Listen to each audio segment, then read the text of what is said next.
Okay, guys, so this week we are looking at museum studies and kind of looking at the structure of a museum, um, mission statements, kind of how they develop. We're going to look at the Louvre a little closer. And then as well, kind of discussing critique of those institutions, like the British Museum, which we've been doing a bit here and there, obviously, throughout the semester. And then sort of what kind of narratives are a museum supposed to create, right? What is kind of the point? Which leads into conversations that we'll be having with the Art Institute next week as well.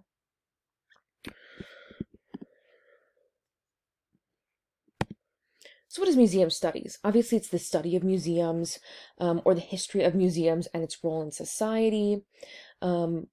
Activities are pretty broad, like curating, preservation, public programming, documenting, and education. There are so many kind of different roles and jobs that people can have within a museum today, and kind of thinking about the different programs, educational outreach. There's so many different kind of elements of museum structures outside of just like curating strictly. Which we're going to talk about kind of in essence throughout this presentation. So first I'm going to look here and show you some examples of kind of historic museums, kind of how we get to the core of where the beginning of museums happen. And it really comes down to the Cabinet of Curiosities, which you guys have probably heard of before. It's a kind of, I feel like it's cropped up a lot more recently. It has a very interesting like aesthetic appeal to people. I've seen like my students create cabinets of curiosity as like their final projects. So it's really like a collection of objects. It's not really a cabinet strictly, though it comes from this idea of being like in a cabinet typically, but they usually grew into larger rooms and spaces. This would be a collection of things like natural history objects, geology, ethnography, archaeology, religious or historic relics, works of art. And these were really the precursors to the modern museum, when sort of wealthy people started collecting objects, right? They're sort of curiosities, and keeping them in these spaces to kind of talk about or research. And sometimes they're also known as a Kunstkammer or Wunderkammer as well. So these became sort of very popular and were the kind of precursors to the modern museum. This is an engraving from 1655. I like that this one is kind of fun because it's been kind of recreated in a contemporary gallery scene in this kind of little space. So they've kind of recreated all the objects so that you can kind of interact with it in a lifelike way. Almost literally in a cabinet slash closet in this museum.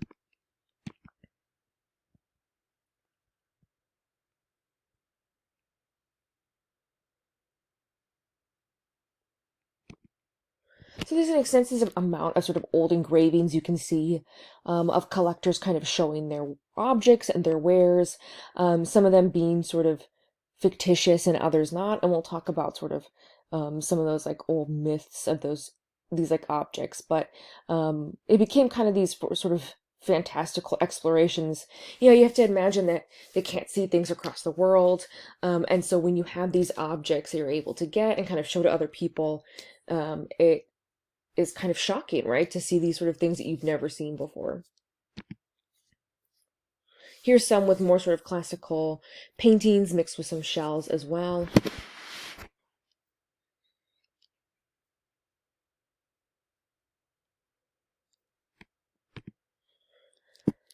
One of the big kind of like misconception images and objects from a Cabinet of Curiosities was the unicorn horn.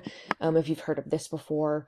I'm not quite sure how it got started, probably with people either finding them or selling them as sort of this like mythical object. But they were basically taking narwhal horns, which is a creature that exists obviously in the ocean, and selling them as kind of these unicorn horns. So you'd have them kind of put in these like types of like little relics or reliquaries, which are usually for sort of religious items, to kind of represent, right, this unicorn horn. So this is one of those objects, right, that's kind of fake, you can see that in like Ripley's Believe It or Not, right? When they like sew different creatures together to make these like fake like mermaid creatures, right? So cabinets of curiosity were not always just sort of like basic biological objects, but also sort of like built on these myths and ideas. Like people believed the unicorn existed, and so then you were willing to believe, right, that a unicorn horn was out there. I mean, can you imagine a horse? I mean, obviously this is small, but a horse with this long of a horn is just seems silly, right? But they were kind of selling these as curiosities, right? This is a Taschen book, Taschen, of images of cabinets of curiosities, which I just find to be gorgeous. I stole a couple from their website here. But you can see the way that people are kind of displaying them. And I feel like today there's like a contemporary idea of cabinets of curiosity where people like to kind of do similar things with their objects as well, in kind of this kind of museum-shaped way. What is it, like cottage core that has like this look? Not this one, but kind of like this one.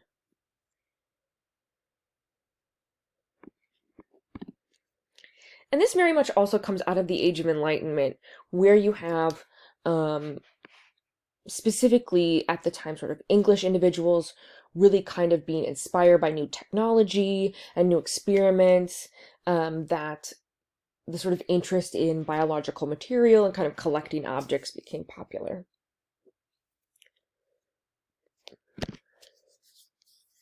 You can think sort of largely about other examples of museums sort of outside of a typical museum space, right? A museum didn't always exist, and in sort of the modern sense, it really kind of sort of developed with museums like the Louvre and the National Gallery.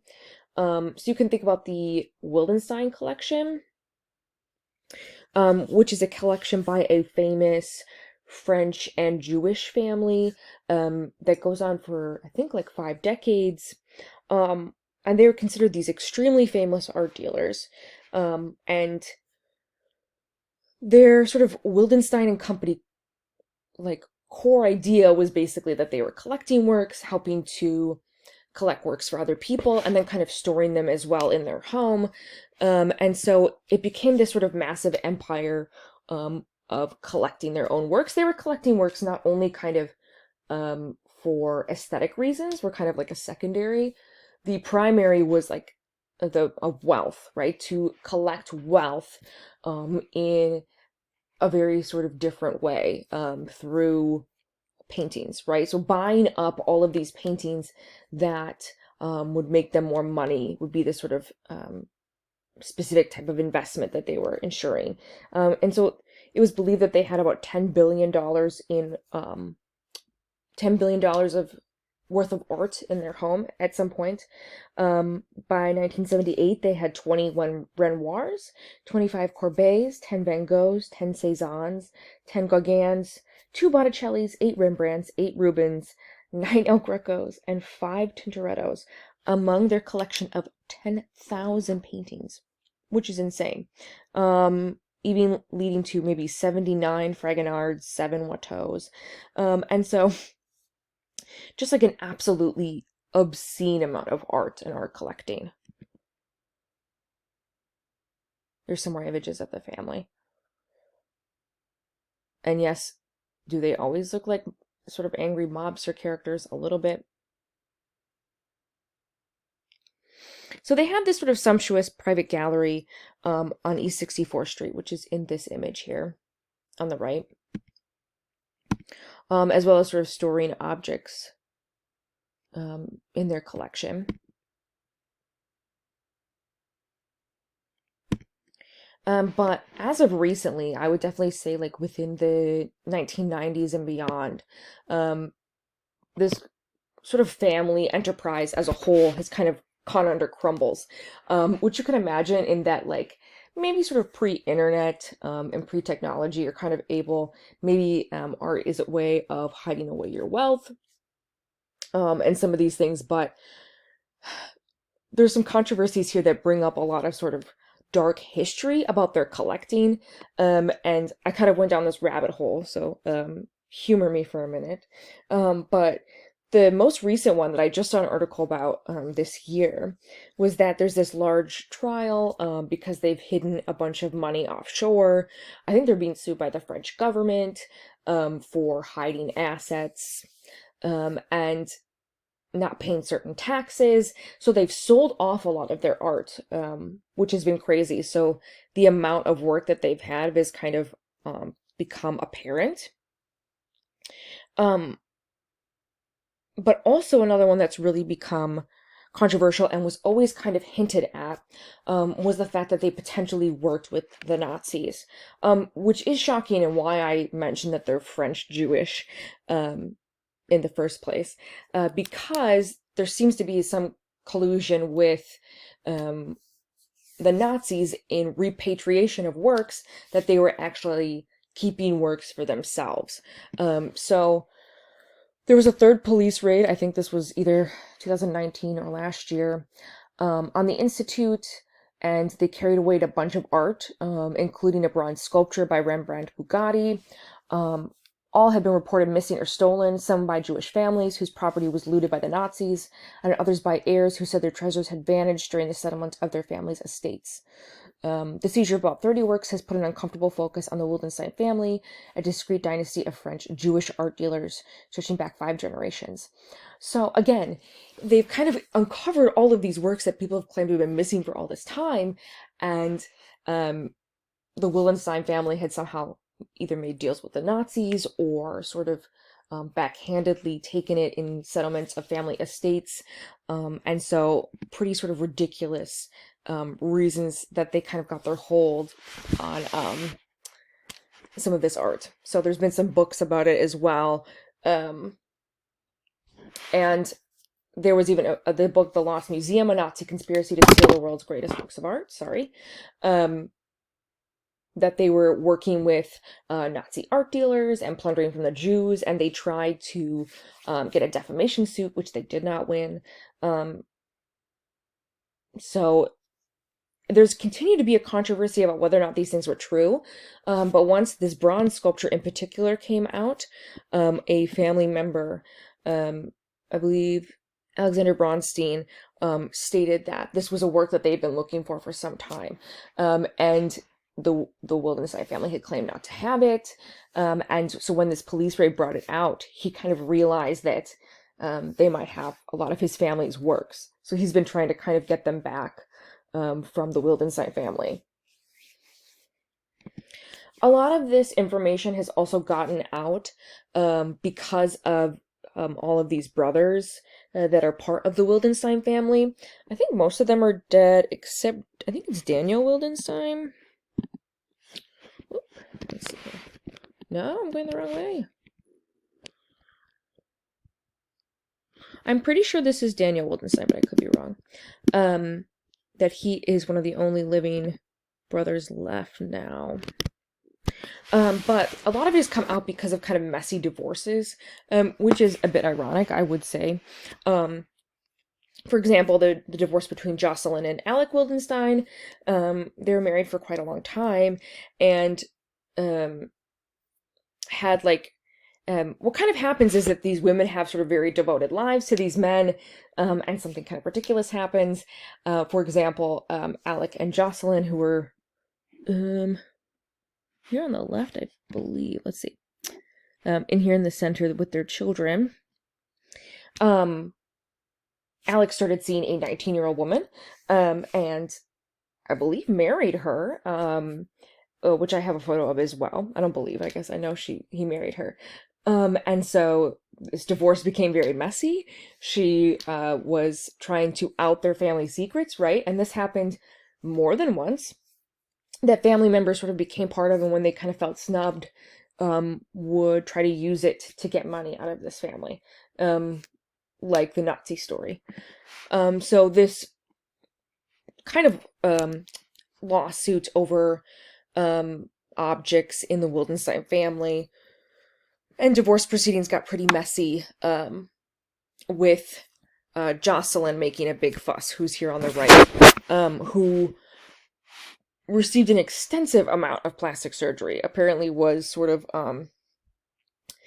people talked about it a lot because even her friends said that she went too far, that it was like shocking and horrific. Um, and she's still alive, I believe.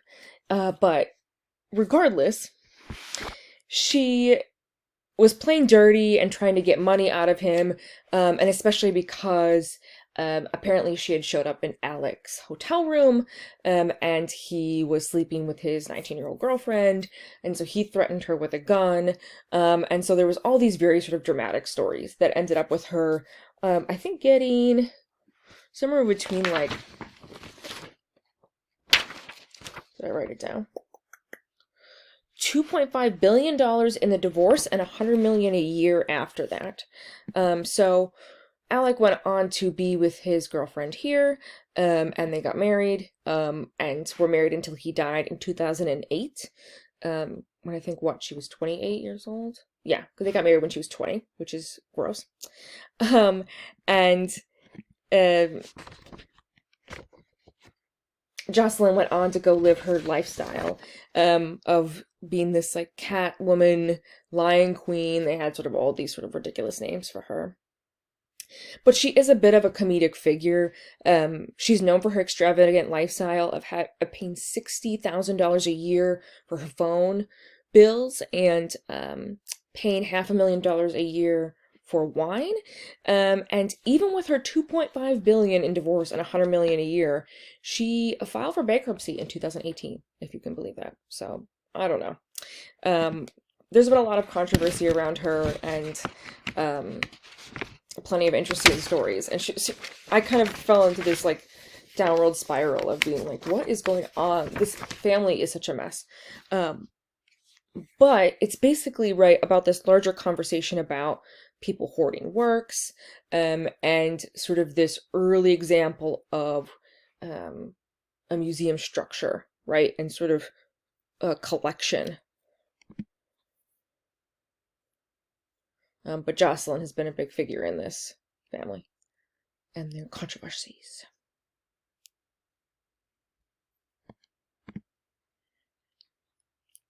So moving beyond this, what is the importance of a museum or gallery? What do museums and galleries do? What are they for? A lot of these conversations happen a lot today in museums as people kind of try to restructure and think about what's the mission statement of their institution? What do they want to say? What do they want to collect, right? Museums are supposed to collect a specific set of objects, whether that be sort of contemporary or modern, or historic paintings, Renaissance. If you're collecting everything, right, you don't have room for all of those works. You can't display all of them, and you're not sort of prescribing to a particular narrative, right? So a lot of this leads into conversations about institutional critique. Is art in museums always made for the benefit of the people and the art that they want? How do museums know what people want to see? What kind of narrative are they promoting? Is it a Western-centric point of view? It's hard to say that every museum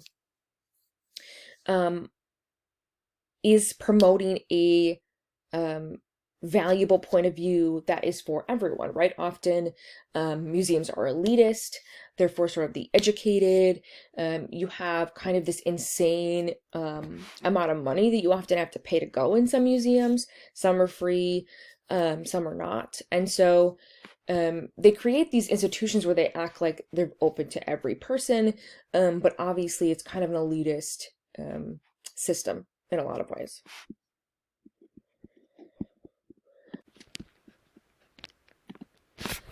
So you can think about the way when you walk into a museum, sort of what information is provided to you on a wall label, right? What kind of narrative is the museum trying to tell you? What information are they avoiding or not avoiding? So this is kind of just an example with the Gorilla Girls, because often they'll go into museums and critique kind of the wall labels as being sort of misogynistic. And there's also been sort of a recent conversation about Chuck Close, who was outed as a sexual predator, and many galleries didn't want to take his work down. The Guerrilla Girls stating because of alienating billionaire trustees and collectors, or just the fact that they didn't want to sort of remove these works from the walls, that they would kind of put an asterisk next to their name, and that it would alert to the fact that he was a sexual predator, that he has sort of a complicated story, right? Quote unquote complicated. And so they put up this sort of different types of wall labels to talk about an artist being a sexual predator, right? Let's see what I think.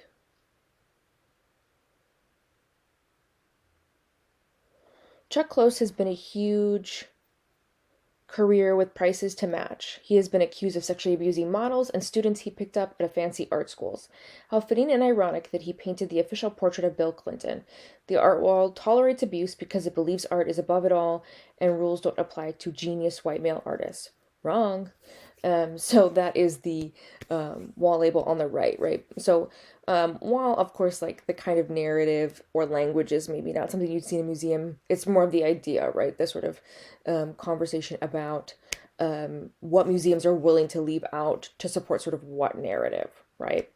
And again, we've talked about this with the British Museum and the sort of narrative that they want to promote in their museum.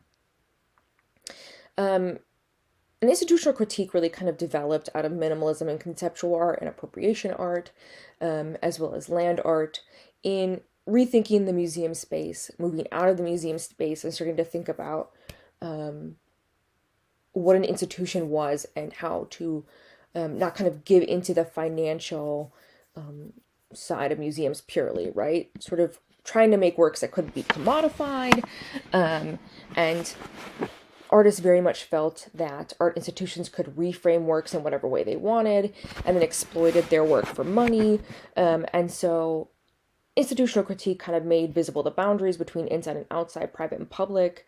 And artists sort of worked to create works of art that really critiqued the institution it belonged to, right? So Hans Haack is a big figure in this with his work, MoMA Poll from 1970. Would the fact that Governor Rockefeller has not denounced President Nixon's Indochina policy be a reason for you not to vote for him in November? And then actually had the visitors voting. So this had to do with the Vietnam War.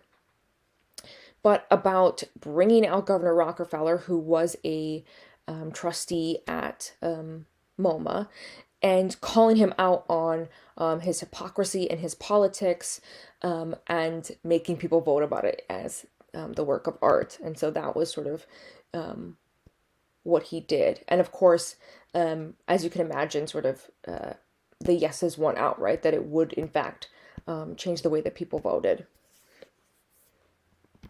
He would also call out other institutions like slumlords in Manhattan with this work, Shapolsky et al., Manhattan Real Estate Holdings, A Real-Time Social System, which brought out sort of the works and places where slumlords were sort of abusing their tenants. And so not only the institutions and museums were being critiqued, but also sort of other institutions at large as well.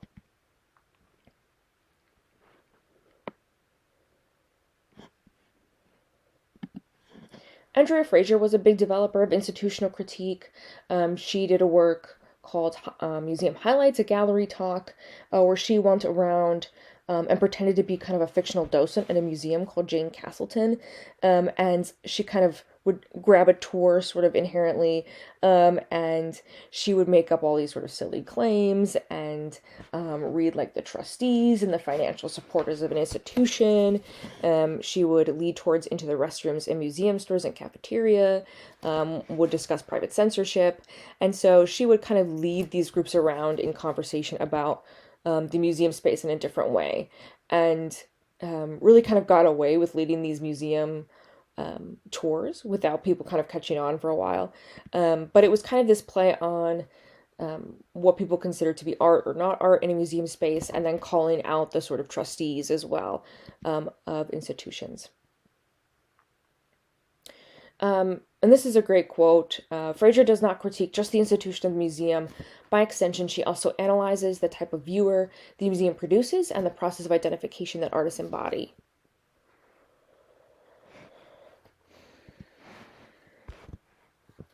Now, Fraser is kind of the leading institutional critique scholar, and she's talked about how museums have kind of taken on institutional critique and co-opted it for their own sort of reasons and purposes, and so it's kind of become this like pithy catchphrase.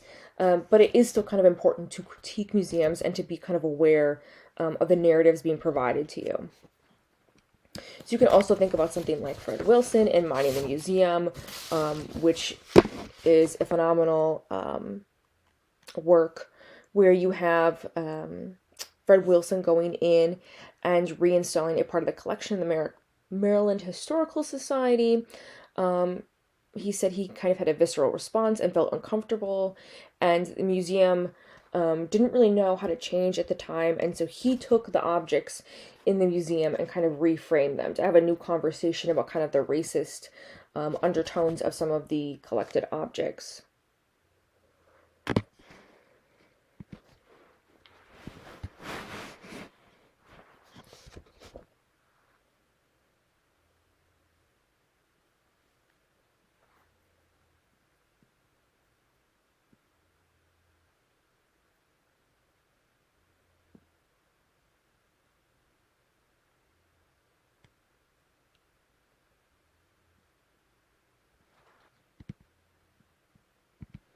So he would go on to do this work in 92 to 93. Some of the ideas would be metalwork, which it combined ornate silverware with sort of slave shackles, to comment on sort of the two different lifestyles and lives that people led at this time, the very sort of drastic difference between the two types of metal, right? We have cigar Indians facing the wall, conversation about sort of the treatment of Native Americans and the images that were encouraged. This one features 3 portraits on the right of Napoleon, Andrew Jackson, and Henry Clay against 3 other busts of Frederick Douglass, Benjamin Banneker, and Harriet Tubman, which do not exist, and thus sort of making a conversation about who art is created to represent.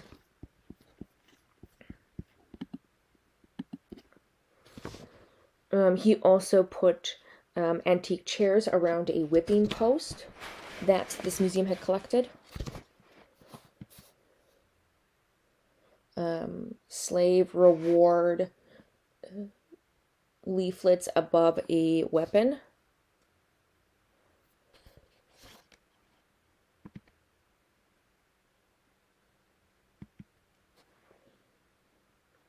And this one is a Ku Klux Klan robe in a stroller, kind of making just kind of developing a dialogue about how racism is learned and nurtured and not sort of something that you were born with as well. He also played with conversations about some of the historic paintings that featured slaves in them, and kind of the conversations about those figures as well, very much following along Titus Kafar's conversations about art and art history and sort of readdressing the narrative. There have been a lot of protests too as well. I mean, there's so many examples that I could give you. This one happened in 2019, where you had the protests of the Sackler family in the Guggenheim, the Sackler family encouraging the selling of oxycodone and starting up a lot of the issues with the opioid epidemic, and they're very much in support of the arts. So there was this protest where they threw prescriptions off the walls here of the Guggenheim. They had signs. I think they threw pill bottles too. They also did a die-in, which featured Nan Goldin, who's a big figure in the AIDS crisis movement.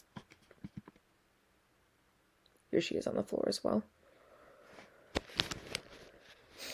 And a lot of this came out of the fact that the Sacklers have their name on a lot of different wings and gallery spaces. And so people were trying to get their name removed because of the kind of evil and vindictive way that they've treated people, and kind of pushed this medication on people, including sort of commercials that promoted it as sort of okay and that it wasn't addictive. And so they've supported the arts with this kind of money built on this pharmaceutical empire. So that is part of kind of this protest as well.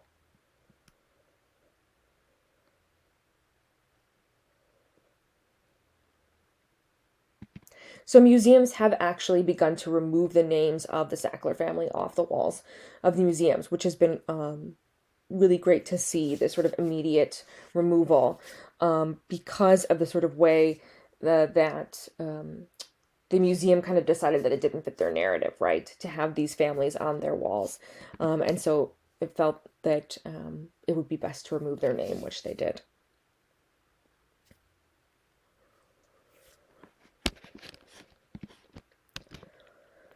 A lot of these conversations also go back to this building of Western narratives and where kind of this development of art and the art museum comes from. A lot of these structures are built around Western ideals because of sort of the way that they came to be. Often princes and monarchs use art to show importance to foreign visitors and local dignitaries, great deeds of themselves and those before them, as well as splendor, legitimacy, wisdom of rule. And so there are so many museums now that were once sort of owned by kings and queens and princely figures who had to kind of give them up for some reason or another. We're going to specifically look mostly at the Louvre, but the National Gallery is also an example, and I'll upload the Duncan article if you guys are interested in reading it. But basically, these institutions became symbols of the bourgeoisie state and democratic revolutions, and it's very much part of how they develop and how do they kind of exist within this kind of national space. So what kind of becomes the purpose of producing a national museum? And it's great. It is great that we have museums. I'm not ragging on the fact that we have museums.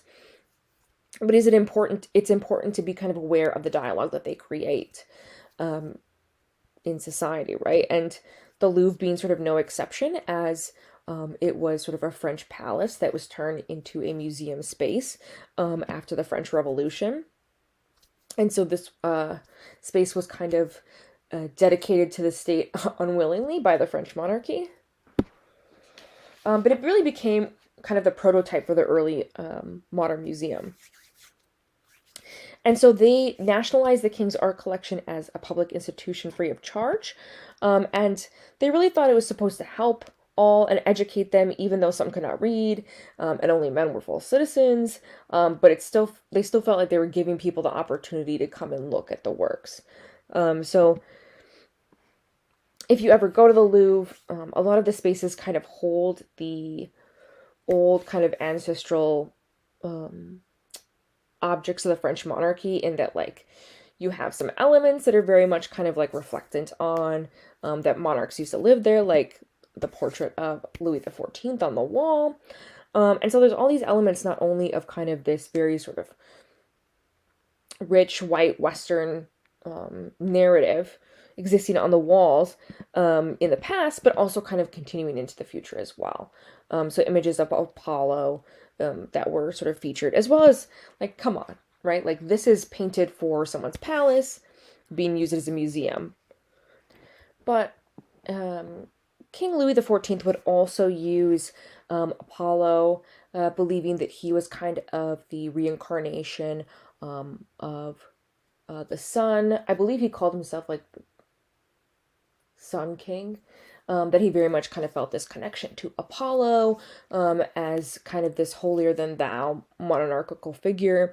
And so when they kind of reinvented this space, they kind of retook back this narrative about Apollo and remade it as their own, as part of the sort of Louvre.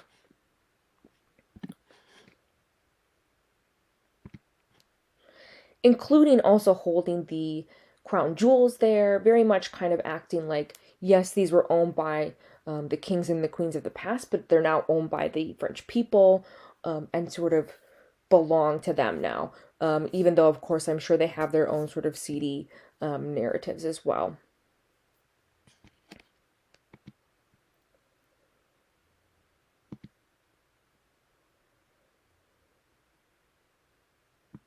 So when the collection was taken over, and the monarchy were pushed out of power, and then the Louvre kind of dedicated to the state as a art institution, the Louvre's directors had to divide art into schools and make it about education.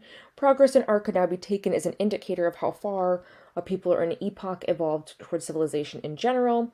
This triumph of Enlightenment thinking and rational historical constructs, giving power to the state and the idea of genius. So, of course, what you have happening in institutions like the Louvre, and other museums much more fervently, right? Like the National Gallery, or the Guggenheim, or the Met, or the British Museum, is that the history of Western civilization is pushed as sort of the main and only important civilization, right? You kind of have this narrative about how great they are and how great they continue to be. And they want to promote that through showing how art is kind of this progression through all of these movements that are so powerful. So Egypt to Greece to Rome to Renaissance to France, right? And which is, of course, ironic because Egyptian art is not westernized. It is a African country, but what they're doing is they're co-opting Egyptian art and Egyptian objects because, hey, the Greeks were influenced by Egyptians, and thus Egyptians are part of the Western narrative and not vice versa. So the Louvre was really designed outside of the kind of the spaces that were designed by the monarchy, to think about wanting to not have as many decorations that would take away from the works. And so they've created some of these very sort of simple gallery spaces to house these kind of famous works of art that are much simpler than some of the other spaces in the museum. Like some of these outdoor rooms, as well as some of these very sort of sumptuous hallways.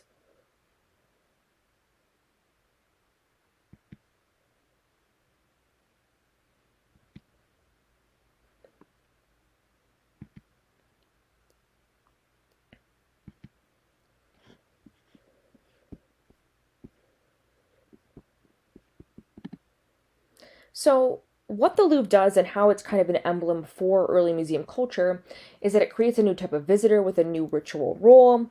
It Before public museums, visitors were seen a part of the elite and having taste, and they could just show and understand that works of art were good because they were the creators of taste.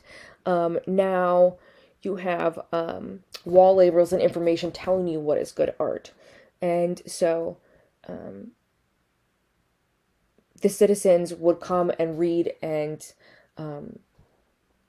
adapt to this understanding of culture around them.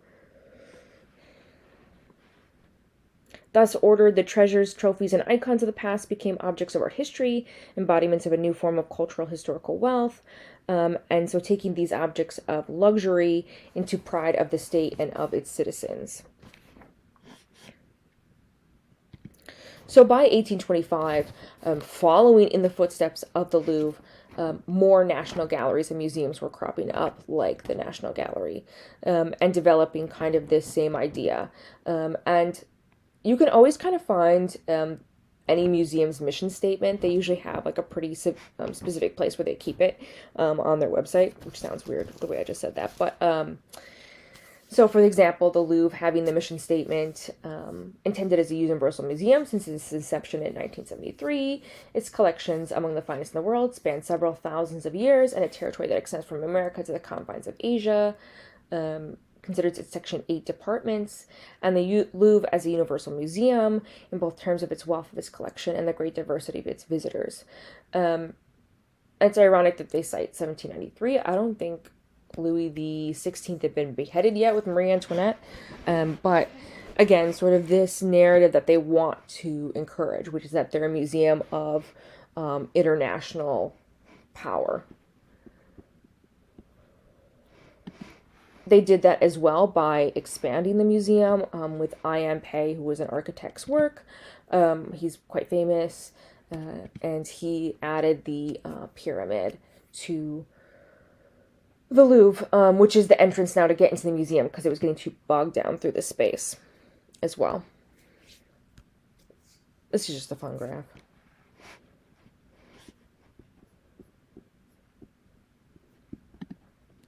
And so the museum encourages this very type of specific dialogue about sort of works and what they want to own and collect. And so, of course, a lot of their works, I don't think they ever collect anything that's contemporary or modern. It's all like very much masters of the Renaissance and the French, I don't know up to what time period, probably up to the 1700s.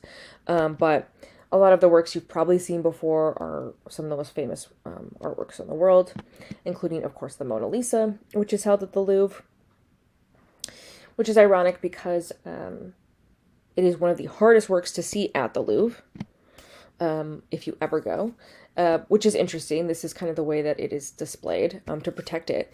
But again, you know, you get this idea that, like, this is what the Mona Lisa looks like, and if you went to go see her, you would see her like this. When in fact, it's not quite that experience.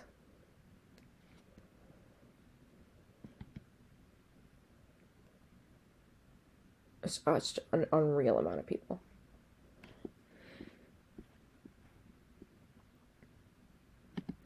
I also really like that Beyonce and JayZ did the music video for Ape Shit. If you guys haven't seen it, I would definitely watch it because what they do is that they build this new narrative from objects in the Louvre in kind of rediscussing. The Louvre has kind of one particular narrative, right? This kind of westernized narrative about who are geniuses, who are important, who belong in museums. And on the other hand, sort of JayZ and Beyonce take a lot of these works and rethink them in a different way. So whether that means comparing that work to another work or readdressing their claim to a narrative or an idea, they do it with the works in the museum itself and kind of reclaiming these ideas. Like Beyonce dancing in front of the coronation of Napoleon's wife, I think Catherine, showing that she's sort of the queen, right? And that she has power.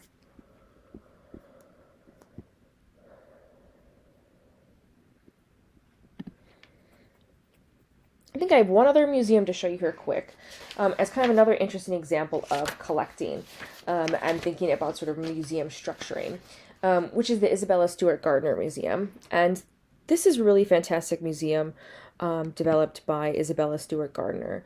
And she created the building itself along with curating the works for her museum. And so she was married in 1860 to Jack Gardner, and they only had one son who did die very early on, and so they spent a lot of their time traveling and buying works of art and became sort of avid collectors. She was the first American to own a Botticelli painting. So she became kind of this eccentric figure. They lived in Boston, Massachusetts, and she was an eccentric woman and reputation for stylish taste and unconventional behavior. She showed up to a 1912 concert for the Boston Symphony Orchestra wearing a white headband ablaze with O Red Sox, which apparently almost caused a panic amongst the socialites. But she created this massive collection of works through her sort of outrageous lifestyle. And she was quite frequently painted by some of the famous painters of the time. More specifically, John Singer Sargent became a good friend of hers, painting this work of her.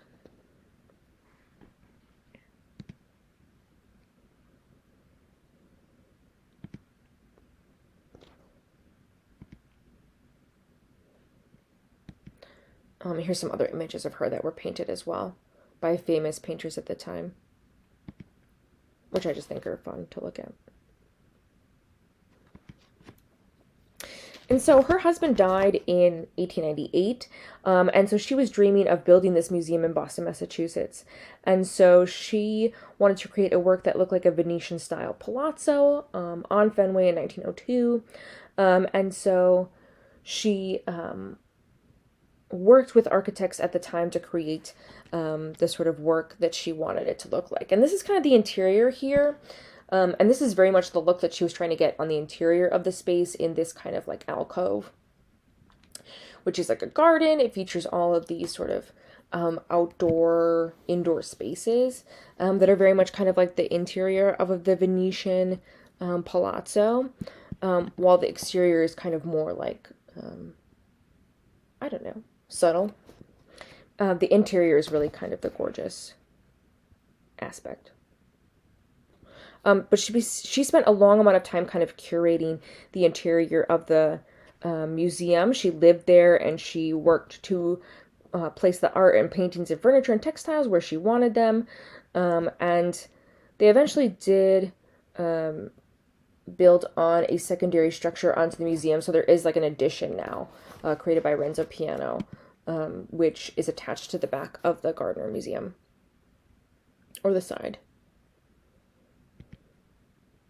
But when she donated her museum to the city, it stated that all of the objects and images and everything included in the museum needed to stay exactly how it was. It was the only way that she would leave it, because she had spent so much time curating it to look exactly how she wanted it, and she didn't want it to be changed. And so Boston said yes, and sort of took over ownership.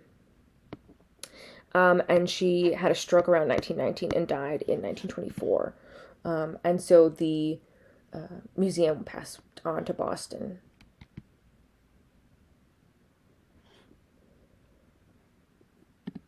And this is a painting of her later in life by John Singer Sargent.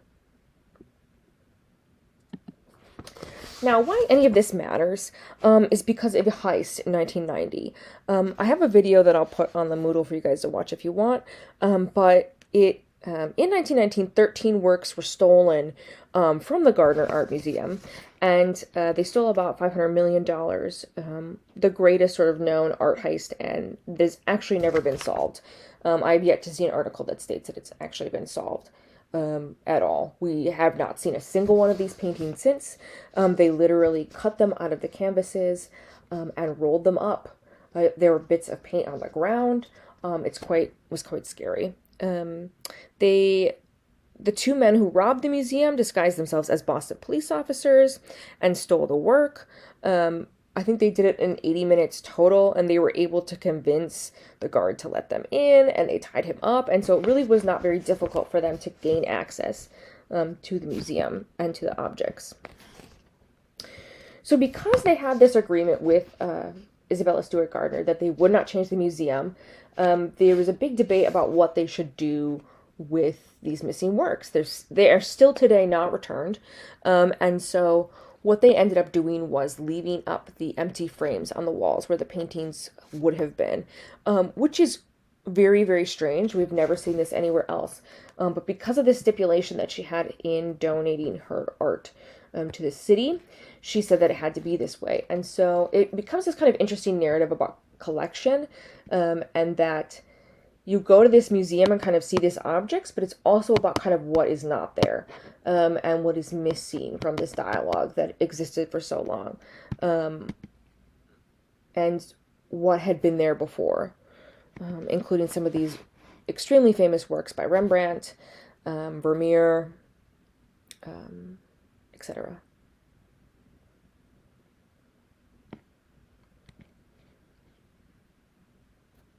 I always forget that we don't have that Vermeer painting anymore. It's stunning. And here's some kind of images as well showing how much they sort of haven't changed a lot of the spaces.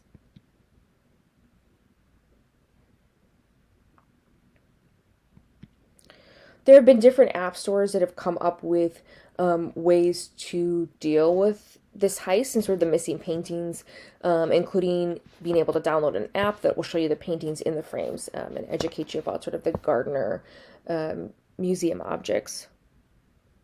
which I think is really great.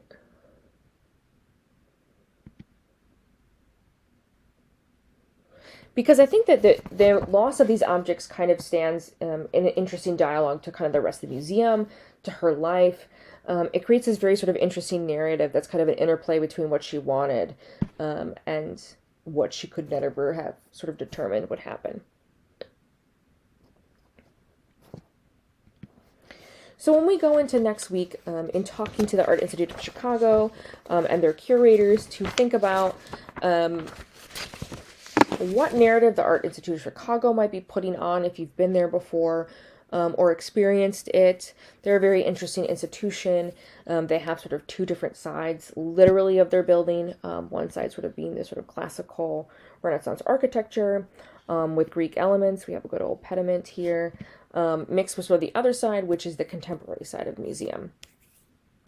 So think about kind of the narratives that the Art Institute of Chicago might be trying to contemplate in their curation and museum. Obviously, we don't get to go there and to look at them, but the idea kind of still stands.